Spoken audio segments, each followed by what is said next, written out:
জয় জয়তে আপোনালোকক সকলোকৈ পবিত্ৰ ভাদ মাহৰ আৰু আজি জন্মাষ্টমীৰ শুভকামনা জ্ঞাপন কৰিলোঁ। আৰু আজি আমি ঢেকীয়াখোৱা বৰনামঘৰলৈ আহি আছোঁ আৰু গতিকে ঢেকীয়াখোৱা বৰনামঘৰৰ পৰা অতি সুন্দৰ ব্লগ আপোনালোকলৈ আজি আগবঢ়াই দিম। গতিকে চাওক আমি ঢেকীয়াখোৱা নামঘৰ ৰাস্তাত সোমাইছোঁ আৰু 1 কিলোমিটাৰ বাট আছে, ব'লক তেনে গৈ থাকোঁ। হাই ফ্ৰেণ্ডছ, আপোনালোকক সকলোকে আমাৰ অন্য এটি ব্লগলৈ পুনৰবাৰ স্বাগতম জনালোঁ। আৰু আজি আমি ইয়াত ঢেকীয়াখোৱা বৰনামঘৰলৈ আহিছোঁ, আপোনালোকে দেখিবলৈ পাইছে। গতিকে ব্লগটো সকলোকে চাব বুলি আশা ৰাখিলোঁ। ধন্যবাদ। এয়া আমি ঢেকীয়াখোৱা নামঘৰলৈ আহি আছোঁ। ফ্ৰী কাৰ পাৰ্কিং, এইবাৰতো কাৰ নায়েই, গাড়ী মটৰ ভিৰটো দেখিবলৈ একো পোৱাই নাই, দোকান পোহাৰো বহুত কম। আগতেতো পূজা নিচিনা হৈ যায়, এইবোৰ গোটেই পৰিৱেশটোৱে বেলেগ হৈ যায়। শ্ৰী শ্ৰী মাধৱদেৱৰ দ্বাৰা প্ৰতিষ্ঠা কৰা ঢেকীয়াখোৱা নামঘৰ। এইবাৰ হেনো আমাৰ ঢেকীয়াখোৱা নামঘৰত চাকি জ্বলাবলৈ দিয়া নাই, গতিকে আমি ধূপৰ পেকেট তাকে কিনি লওঁগৈ নে কি কওঁ? ব'ল ব'ল ব'ল ব'ল, এতিয়া ধূপকে কিনি লওঁ। মিহনে চাকি দিবলৈতো দিয়া নাই, কিনো চাকি দিবলৈ দিয়া নাই।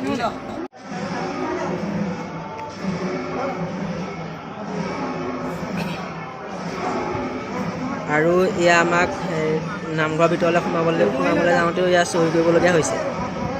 প্ৰণৱী নামটো লিখক আৰু আমি কেইটা আছোঁ, 5টা আছোঁ, 5টা সোমাই যাব লাগিব।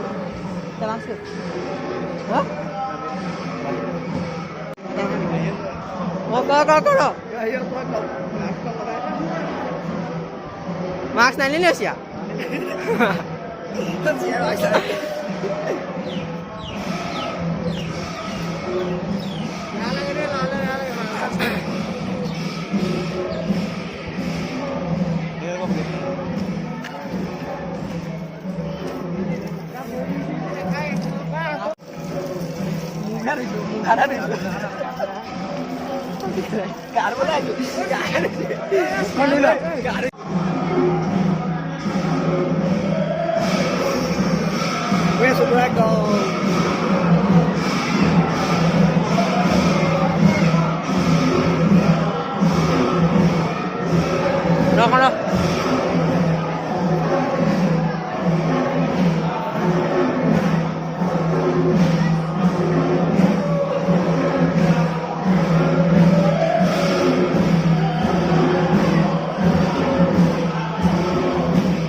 চাকি লওঁ চাকি লওঁ চাকি দিব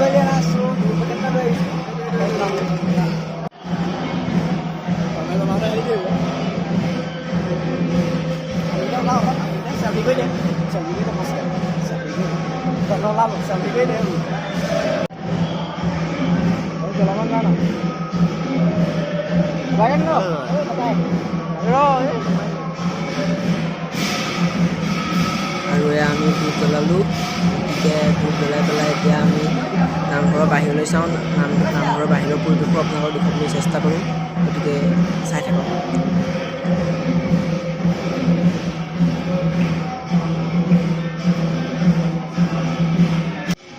আপোনালোকে দেখিবলৈ পাইছে মহাপুৰুষ শ্ৰী শ্ৰী মাধৱদেৱৰ 1450 শকত দিহা নদীৰ কাষত এই স্থানতে ভৰি ধোৱা মহাভাগ।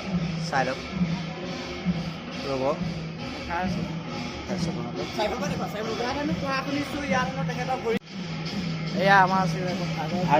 আৰু এয়া মাধৱদেৱৰ ভৰি ধোৱা ঠাইৰ কাষতে আছে এয়া অনন্ত সহ্য। আৰু ইয়াত খানা খোৱা হয়। মেট্ৰিকুটি গুণ পাইছে নব পূৰা আহিছে কিন্তু।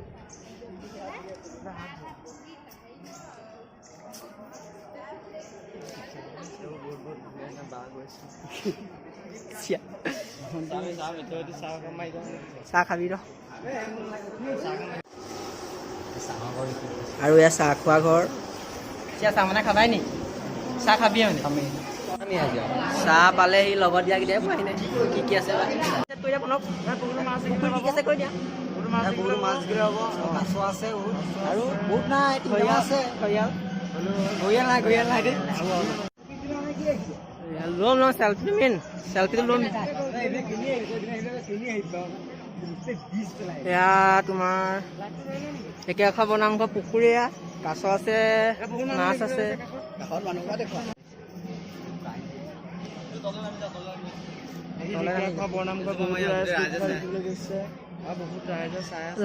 আমি যাওঁ নি? চুইমিং পুল নে কিনো?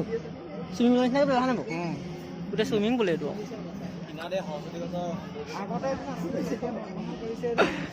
ঐ পিনে গৈ যাওঁ ব'ল, এইফালৰ পৰা চাওঁ।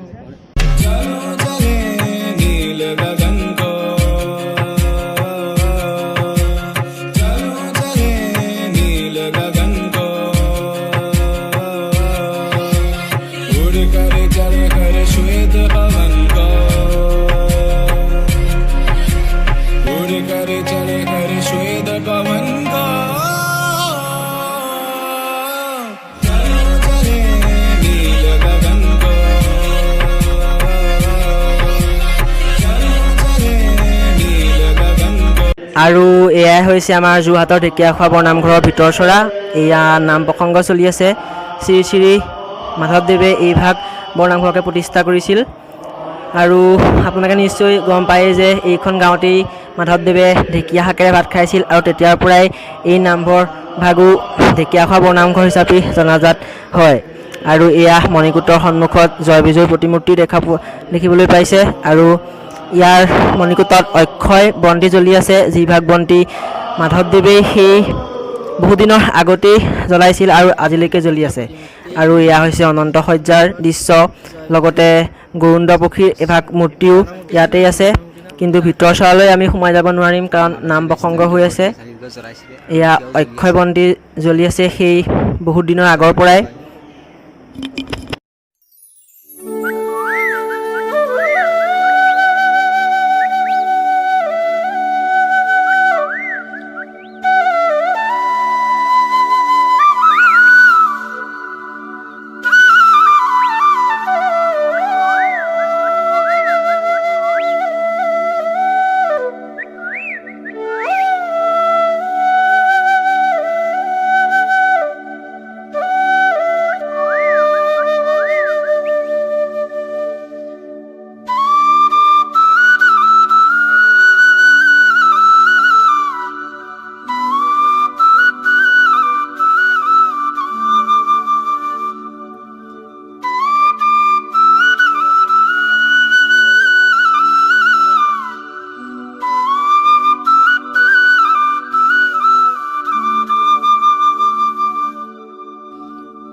আগতে ভাদমহীয়া এইবোৰতো গোটেই মানুহ মানে সোমাবলৈ বাট নাইকিয়া হয়, কিন্তু এইবাৰ পৰিস্থিতি গম পাইছোঁ নহয়, কৰোণা, গতিকে মানুহ ইমান দেখিবলৈ পোৱা নাই। এইবোৰতো গোটেই গাড়ী শুইফালে গোটেইখন মানে পাৰ্কিঙৰ কাৰণে গোটেই হেৰিয়ে বনাই দিয়ে, এখন ফিল্ডে গোটেই পাৰ্কিঙৰ কাৰণে ভৰ্তি হৈ যায়।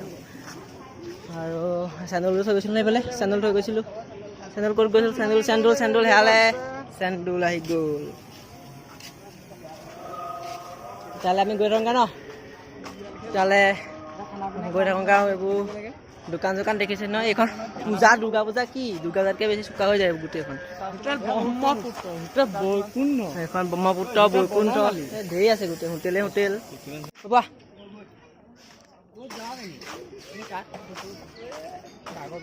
এই ফিল্ডখন দেখিছে নহয়, গোটেই ফিল্ডখনত গোটেই হেৰি হৈ যায়, গাড়ী মানে বাইক গাড়ী আৰু কি মানে চব এদাই হৈ যায়।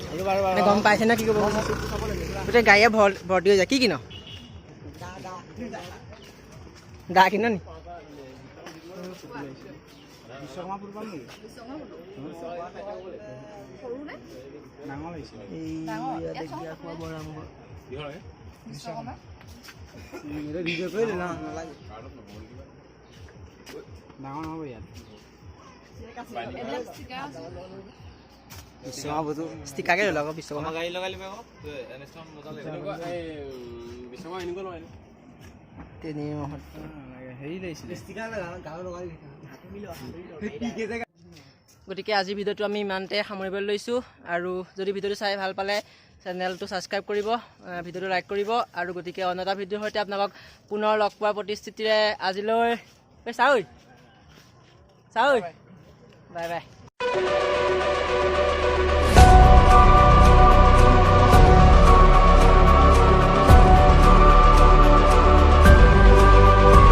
হ'ল নাখায় গৰম বেয়া খাইছ ৰাহু সেইকেইটা একদম বৰ ৰাহু এইকেইটা কৰা